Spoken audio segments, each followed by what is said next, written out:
오늘도 새벽을 깨워 이 기도의 자리에 나오신 성도님들을 주님의 이름으로 사랑하고 축복합니다. 살아계신 하나님 은혜에 감사합니다. 오늘 하루도 우리를 깨워 또 새로운 하루를 허락하시니 참 감사합니다. 오늘 하루 살아가는 동안 하나님의 주인 되심을 고백하며 살아가는 우리의 삶 되도록 은혜 베풀어 주시옵소서. 하나님, 이 시간 특별히 출타 중인 담임 목사님을 위해 기도합니다. 미국에 있는 가운데 하나님 허락하신 그 일정들을 잘 마무리하게 하시고, 또 하나님께서 새롭게 계획하신 것들 보고 하나님 것들 잘 준비하여 돌아올 수 있도록 하나님 은혜 베풀어 주시옵소서. 또 이 시간 모든 교육자들과 직분자들을 위하여 기도합니다. 하나님, 주님께서 주신 사명을 기억하며 직분은 주님이 주신 귀한 선물임을 깨달아 하나님 날마다 그것을 기억하며 은혜로서 감사하고 섬기는 모든 직분자들 되게 하여 주시옵소서. 6월에 특별히 직분자 선거를 앞두고 있습니다.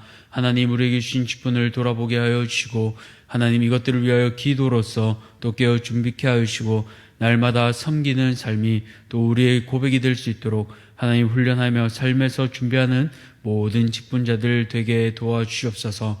이것으로 교회가 어려움 겪지 않게 하시고 오히려 교회가 든든히 서가는 귀한 기회가 될 수 있도록 하나님 우리 모든 가운데 은혜 더하여 주시옵소서. 하나님, 또 오늘부터 내일까지 사랑의 바자회가 열립니다. 하나님, 이 사랑의 바자회를 통해 말 그대로 하나님께서 주신 그 사랑을 고백하며 흘려보내는 귀한 은혜의 장이 되게 도와주시옵소서. 섬기는 자들 위해 은혜 베풀어 주시고 하나님, 아침부터 밤늦게까지 귀한 섬김을 하고 있습니다. 건강을 지켜주시며 이것을 통하여 하나님 은혜를 다시 한번 체험하는 귀한 삶이 되게 하여 주시고 하나님, 이것을 통하여 또 필요한 곳에 선교지를 향하여 귀한 물질을 흘러가는 귀한 은혜의 장이 되게 도와주시옵소서.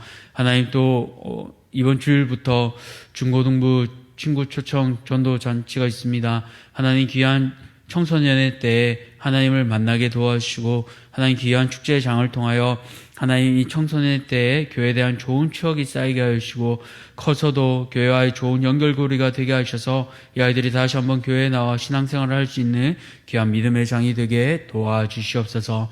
이제 말씀을 듣습니다. 하나님 주신 말씀에 순복할 수 있는 마음과 들을 수 있는 길을 허락하여 주셔서 하나님 오늘 하루도 하나님 주신 은혜의 장으로 나아가게 도와주시옵소서.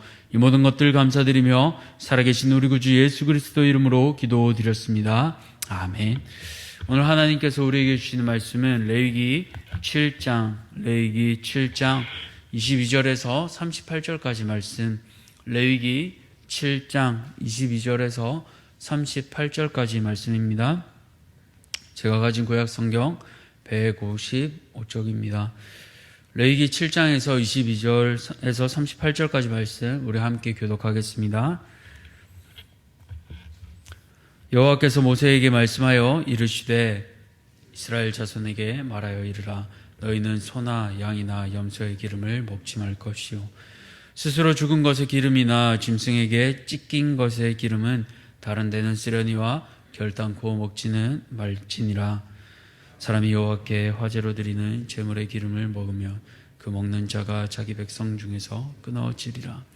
너희가 사는 모든 곳에서 새나 짐승의 피나 무슨 피든지 먹지 말라. 무슨 피든지 먹는 사람이 있으며 그 사람은 다 자기 백성 중에서 끊어지리라. 여호와께서 모세에게 말씀하여 이르시되 이스라엘 자손에게 말하여 이르라. 화목제물을 여호와께 드리려는 자는 그 화목제물 중에서 그 예물을 여호와께 가져오되 여호와의 화제물은 그 사람이 자기 손으로 가져올지니 곧 그 제물의 기름과 가슴을 가져올 것이요 제사장은 그 가슴을 여호와 앞에 흔들어 요제를 삼고 그 기름은 제단 위에서 불사를 것이며 가슴은 아론과 그의 자손에게 돌릴 것이며 또 너희는 그 화목제물의 오른쪽 뒷다리를 제사장에게 주어 거제를 삼을지니 아론의 자손 중에서 화목제물의 피와 기름을 드리는 자는 그 오른쪽 뒷다리를 자기의 소득으로 삼을 것이니라. 내가 이스라엘 자손의 화목제물 중에서 그 흔든 가슴과 든 뒷다리를 가져다가 제사장 아론과 그의 자손에게 주었나니 이는 이스라엘 자손에게 받을 영원한 소득이니라.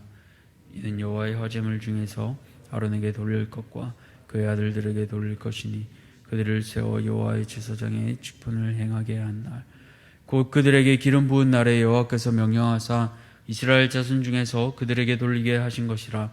대대로 영원히 받을 소득이니라. 이는 번제와 소제와 속죄제와 속건제와 위임식과 화목제의 규례라. 함께 읽겠습니다. 여호와께서 시내 광야에서 이스라엘 자손에게 그 예물을 여호와께 드리라 명령하신 날에 시내산에서 이같이 모세에게 명령하셨더라. 아멘. 오늘 고백을 품은 삶, 고백을 품은 삶이라는 제목으로 말씀을 함께 나누고자 합니다.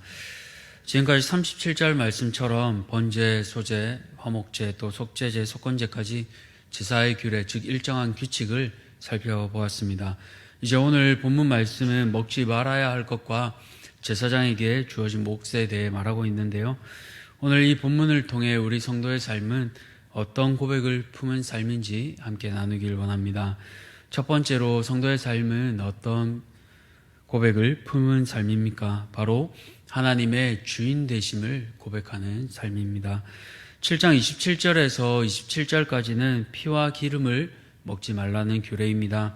앞서 레위기 3장 17절에서 기름과 피에 관한 금지 규정이 있었지만 화목제 고기를 먹는 것에 대한 규정은 없었습니다. 그렇기에 사람들이 실수로 기름을 먹지 못하도록 정한 것이 오늘 본문입니다. 또 23절에 언급된 소와 양, 염소는 번제와 화목제, 속죄제에 쓰이는 가축이며 그 기름은 화목제, 속죄제, 속건제에서 하나님께 드리고 태웁니다. 이 동물들을 가리켜 25절에 여호와께 화제로 드리는 가축으로 표현하고 있습니다. 하나님께 드리는 제물이라는 점에서 기름을 먹는 것이 금지됩니다. 또 제물로 드림이 아님에도 24절처럼 죽은 것의 기름이나 짐승에게 찢긴 것은 기름을 결코 먹어서는 안 된다고 금지되고 있습니다. 출애굽기 22장과 레위기 17장에서 이것을 얘기하고 있기에 한 번 더 강조하고 있는 것을 우리는 알 수 있는데요. 물론 먹는 것 외에는 하나님께서 다른 용도로 기름을 사용할 수 있도록 하십니다. 당시 중근동에서는 양떼들이 풀을 먹을 때 독사가 굴에서 나와 양의 코를 무는 일이 있었다고 합니다. 그래서 저녁 무렵에 목자들이 자신들의 앞으로 양떼들을 지나가게 하며 양의 코를 체크하고 짐승 기름을 발라주었다고 합니다. 또 독사들이 아예 나오지 못하게 독사 굴 입구에 이 짐승의 기름을 사용해서 불을 놓기도 했다고 합니다. 이처럼 먹는 것 외에 다른 용도로는 사용할 수 있도록 하셨는데요. 그러나 결코 먹는 것은 허락하지 않으십니다. 그것은 바로 이 규례를 통해서 이스라엘 백성에게 진짜로 좋은 것이 무엇인지를 한 번 더 생각하게 하시는 것입니다. 이것은 몸에 좋고 나쁘고를 떠나서 하나님께 드려진 것이기에 먹지 않습니다. 이스라엘 백성에게 좋은 것은 자신들의 생각에 옳은 것이 아니라 하나님의 규례를 지키는 삶 속에 있습니다. 다시 말해 하나님의 방법을 따라 살 때에 하나님께서는 이들에게 젖과 꿀이 넘치는 땅을 누리게 하시는 것입니다. 또 새든 가축이든 피를 먹는 자도 백성 가운데서 끊어지게 된다고 경고하신 것도 마찬가지입니다. 피는 무엇을 의미하는가요? 바로 생명을 상징합니다. 노아 홍수 이후로 하나님께서는 땅의 모든 짐승과 공중의 새, 또 바다의 물고기까지 모든 살아있는 동물을 사람에게 양식으로 주셨습니다. 채소까지도 허락하셨는데요. 그러나 단 한 가지 제한을 두십니다.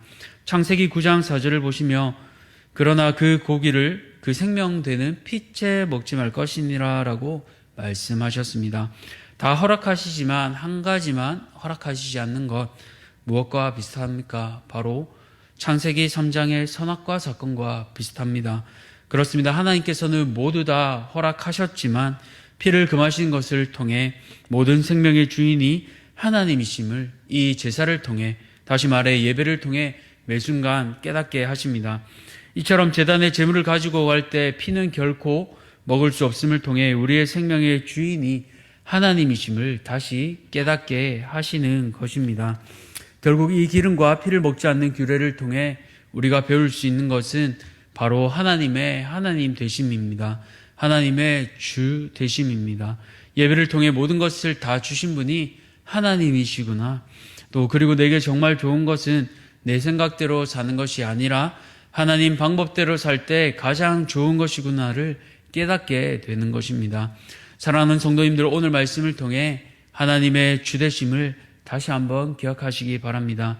이제는 우리가 기름이나 이 피 조항에 더 이상 매이지 않습니다. 식당에서 선짓국을 마음껏 먹어도 괜찮습니다.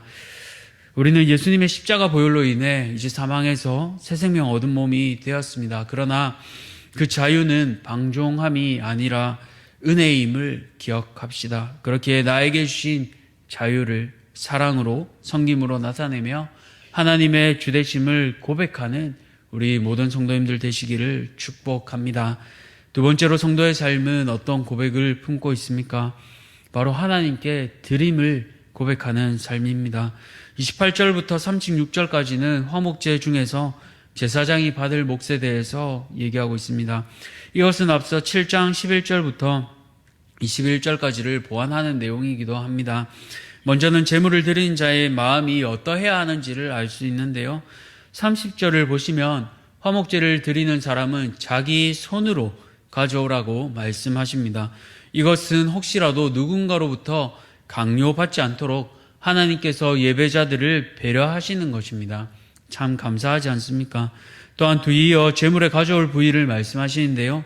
예배자가 제단으로 가져가는 부위는 짐승의 가장 중요한 부위입니다. 무엇을 뜻합니까? 하나님께 화목제를 드릴 예배자는 제물의 가장 소중한 부위를 들고 스스로 나아가야 한다는 것입니다.